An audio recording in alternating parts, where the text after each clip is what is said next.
La première intervention de Paul Amar a placé la réflexion sur le plan personnel d'un témoin, d'abord enfant, ensuite professionnel, homme et citoyen,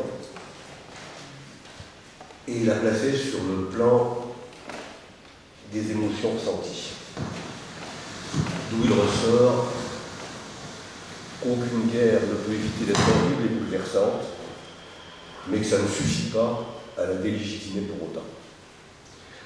Il faut que je me place sur un autre terrain, ne pas rentrer sur la surenchère, les émotions, le vécu n'est pas comparable. Il faut que je me place dans le rôle de ce que Bernard appelait le géopolito. Quoi, comment ça s'appelle? Politologue. Je ne sais même pas ce que ça veut dire. J'ai un problème avec les micros. Non, mais ne touche pas.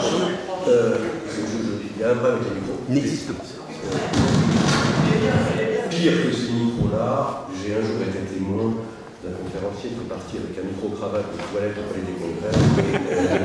Non, laisse. Sylvie, laisse. Donc, je perds mon temps pendant ce temps-là. Je ne sais pas ce que ça veut dire. Moi, je vais me placer sur un autre point de vue, géopolitologue, c'est peut-être une faute de frappe. Les ventriloques parlent à l'aide de leur ventre, moi je vais parler à l'aide de la géopolitique, c'est-à-dire de l'histoire de la géographie. On va essayer d'oublier les émotions, même si je sais que ce que je vais dire ne se situe pas au même niveau que ce que Paul vient de dire. L'histoire de la géographie, revue et corrigée sous le nom de géopolitique, puisque c'est jamais qu'un habillage sémantique unique de la géopolitique, de la vie, l'histoire, géographie de nos enfances. Et de ce point de vue-là, la question de la guerre juste, avec mon angle d'approche historico-géographique, n'a pas de sens, parce que je ne sais pas déjà ce que c'est que la justice. Enfin, quelque chose de juste. Et guerre juste, c'est aussi compliqué que guerre propre. À la limite, je sais même mieux ce que c'est que la propreté que ce qui est juste. Et pourtant, j'ai fait des efforts, j'ai même fait l'étude de droit. J'en suis ressorti avec une idée à peu près précise de ce que c'est que la justice, mais totalement perplexe quant à ce qui était juste. Et par rapport à la guerre, c'est la même chose. Il me semble qu'on ne peut pas parler de guerre juste in abstracto, sauf à aborder la question en la localisant géographiquement et en la datant historiquement. Exemple. Il y a un siècle tout juste, dans cette salle, je pense qu'il y a une plaque là, en février 14, aurait été considérée comme juste une guerre de libération de l'Alsace-Moselle. Aujourd'hui même, autre lieu, mais même temps qu'aujourd'hui, en Hongrie, il y a des gens qui considéreraient comme juste une guerre de reconquête des territoires perdus par la Hongrie après le traité de Trianon. La notion de juste est totalement modulée d'un lieu à l'autre d'un moment. J'entends dans le poste aujourd'hui qu'il y a des ados qui considèrent que sont justes en ce moment un djihad. En Israël, la notion de guerre juste n'a évidemment pas le même sens pour les survivants que pour d'autres. La notion de guerre juste n'est pas la même pour les Américains d'aujourd'hui et des Américains de l'époque du pontificat de George Bush. Donc c'est une notion qui est totalement datée et localisée et à laquelle je ne suis pas capable de répondre de manière abstraite. Donc du coup, faute d'être capable de répondre à la question, je vais essayer de cerner. Et plutôt que de parler de guerre juste dans l'abstrait, auquel cas je me tais, je vais essayer de parler de guerres qui sont justifiables, ce qui n'est pas du tout pareil, ici et maintenant. Dire qu'elles sont justifiables, ça ne veut pas dire qu'elles sont justifiées non plus. Je suis à l'équidistance entre le juste et le justifié. Justifiables, quelles sont, avec un angle d'approche historico-géographique, les guerres qui semblent justifiables dans la France du début des années 10 du XXIe siècle, comme finiront par dire nos petits-enfants. On en a 6 à notre disposition qui correspondent au cahier des charges. L'Afghanistan, commencé à l'intervention au début de l'année 10, terminée en 2013 pour la France. La Côte d'Ivoire. En 2011, la Libye. En 2013, début 2013, le Mali. Fin 2013, décembre, la Centrafrique. Et une intervention qui a failli avoir lieu à l'automne 2013, la Syrie. Et à partir de ces 6 exemples d'intervention, de non-intervention, tout très simple, j'aimerais essayer de réfléchir avec vous à ce qui est justifiable, qui fait consensus, disons, dans la France dans laquelle nous sommes réunis en ce moment.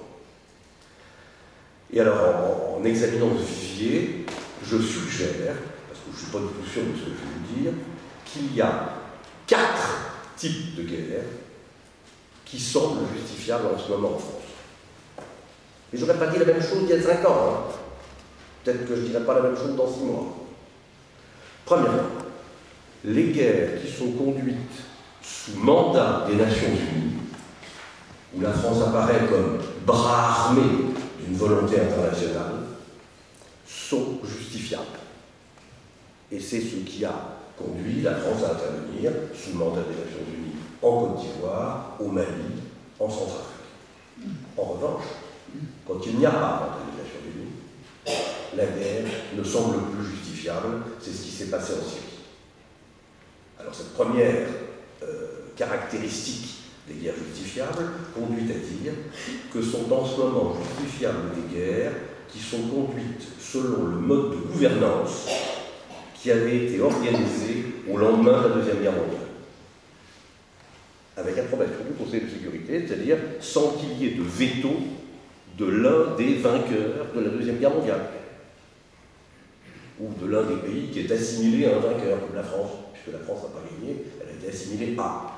Mais que dès que l'un des vainqueurs de la Deuxième Guerre mondiale déclare obstacle, la guerre cesse d'être justifiable en soi. Deuxième type de guerre justifiable, me semble-t-il, en France, en ce moment, ici maintenant. Des guerres qui ont pour motivation d'empêcher un massacre ou des exactions contre des populations françaises ou occidentales expatriées. Alors là, ça passe. Et ça a justifié, je le rappelle, l'intervention en Côte d'Ivoire, et ça a été aussi une des motivations pour justifier l'intervention au Mali, la menace que les barbares, comme disait Paul, faisaient planer sur Bamako, où quelques dizaines de milliers d'Occidentaux se retrouvaient de ce fait en situation menacée. Alors là, ce type de guerre est justifiable en ce moment en France. Enfin, ça fait consensus. J'observe alors que c'est une espèce de légitimité qui vient là aussi de loin, qui rend justifiable aujourd'hui. Ben, c'est en quelque sorte le service après-vente de la colonisation, qui justifie aujourd'hui qu'on intervienne dans ces pays. Troisième cas de figure, sont, semble-t-il, justifiables, ne posent pas un gros problème pour qu'elles soient acceptées en France en ce moment, les guerres qui ont pour but d'empêcher des massacres entre les belligérants. C'est ce qui s'est passé évidemment en Centrafrique, et c'est ce qui s'est passé aussi en Libye, je le rappelle, puisque ce qui a justifié l'intervention en mars 2011 en Libye, c'est que les révolutionnaires, j'adore l'ambiance, mais ça vient parler de guerre dans l'atmosphère apocalyptique. Je ne sais pas si vous vous rendez compte de l'importance des moyens audiovisuels qu'on a mis en œuvre pour créer l'atmosphère. Ce qui justifiait, disait, l'intervention en Libye, c'est que dans une contre-offensive des kadhafistes, les gens de Benghazi étaient au risque du bain de sang. Alors quand il s'agit d'intervenir dans ce contexte-là, ça passe. Et là encore, c'est une présence actuelle d'un écho lointain. J'y verrais quelque chose, dans la légitimité de ce type de conflit, de ce que j'appellerais le syndrome de Guernica. lorsque les démocraties se sont mordues les doigts de ne pas être intervenues pendant que c'était encore temps en 36-38. Ou si vous préférez, c'est l'ombre portée du syndrome de Munich, qui conduit par exemple aujourd'hui même les Américains à intervenir, peut-être à tort et à travers, parce qu'ils s'en veulent de ne pas être intervenus en Europe en 1938. Ou si vous préférez des références plus récentes, ce qui justifie les guerres en question, c'est une variante moderniste du syndrome de Guernica, c'est le syndrome de Srebrenica, ou alors c'est le syndrome de Kigali. Et en Centrafrique, c'est celui-là qui a frappé une fois encore. Les risques de la non-intervention, le bain de sang, et ce qui est peut-être encore pire, la culpabilité indélébile, sont jugés plus abordables moins supportables que les risques de l'intervention elle-même. Mais là, vous allez peut-être m'objecter que la Syrie, c'est le contre-exemple. Parce qu'en Syrie, c'est pas. Il allait commettre un bain de sang, comme on l'a dit pour Kadhafi, comme on le redoutait à Bangui. Il est en train de commettre. C'est un contre-exemple à voir. Parce que ça me suggère d'évoquer un quatrième type d'intervention. Elles sont justifiables aujourd'hui au travers des moyens qui sont mis en œuvre pour l'accomplir. Bain de sang en Syrie, il y a. Oui, mais intervenir en Syrie, ça ne peut pas se faire de la même manière qu'intervenir au Mali ou intervenir en Libye. Au Mali ou en Libye, il s'agissait de séparer des gens qui se battaient dans le désert. Alors là, une intervention aérienne, ça marche.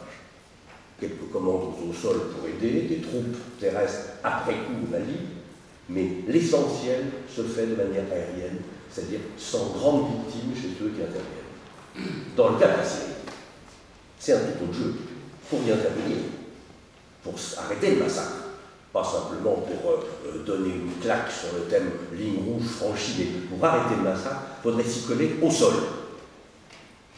Dans un entrelac de populations urbanisées qui s'entredéchirent. C'est pas du tout le même prix qu'il faudrait payer. Et alors là, c'est un autre écho du passé qui revient. C'est le souvenir, chez ceux qui seraient tentés d'intervenir aujourd'hui, par exemple en Syrie, d'être intervenus dans un cas de figure qui ressemble à s'y méprendre à la Syrie. Des populations en milieu urbain qui s'entredéchirent, à 2 pas de Damas, d'Alep ou de Homs. Au Liban. D'ailleurs, c'était le même pays il n'y a pas si longtemps que ça. Et ça a laissé un souvenir cuisant chez les intervenants. Le souvenir, il y a 3 mois, on a un peu oublié de commémorer le 30e anniversaire du massacre, enfin, de l'explosion de l'immeuble Drakkar. Vous vous souvenez? Plusieurs dizaines de parachutistes français dans les décombres. Et au même moment, des centaines de légionnaires de GIs américains. Ça a laissé un coup de revenez-y pas. Et de ce fait, ce qui retient d'intervenir, ce qui rend peut-être injustifiable l'intervention, c'est l'écho lointain des gravats laissés par les interventions précédentes. 4 exemples, donc, qui me conduisent à dire que ce qui, à un moment donné, est justifiable, est lié à l'histoire des interventions précédentes et à la géographie des interventions présentes. Il n'y a donc, de mon point de vue, de réponse à la question sur la justification d'une intervention que historico-géographique, c'est-à-dire géopolitique. Un dernier mot, puisqu'il me reste 1 minute. 1 minute, c'est plus qu'il en faut sur un sujet comme ça. C'est que le terrain du justifiable est évidemment très fluctuant, ectoplasmique. Ce qui est justifiable aujourd'hui ne le sera peut-être pas demain. Ce qui était justifiable hier ne l'est peut-être plus aujourd'hui. On a l'exemple d'Afghanistan. Il était parfaitement légitime, justifiable d'intervenir en Afghanistan au lendemain de l'attentat du 11 septembre, quand il s'agissait de chasser, provisoirement en tout cas, les talibans du pouvoir et de frapper Ben Laden. C'était justifiable, et puis avec le temps qui est passé. Ça, c'est ses lettres. Les bavures, les pertes en mode. Imposer la démocratie, tout. Ça a cessé d'être justifiable. Donc attention, j'ai bien daté mes propos. Aujourd'hui, oui, demain, je ne sais pas. À l'inverse, il y a des tas de conflits qui aujourd'hui peuvent nous sembler injustifiables, mais qui pourraient bien redevenir justifiables demain. Tout à l'heure, on l'évoquait fugitivement, il y a des tas de tabous qui sont en train d'être transgressés. Mais en France, des tas de choses qu'on considérait n'être plus possibles.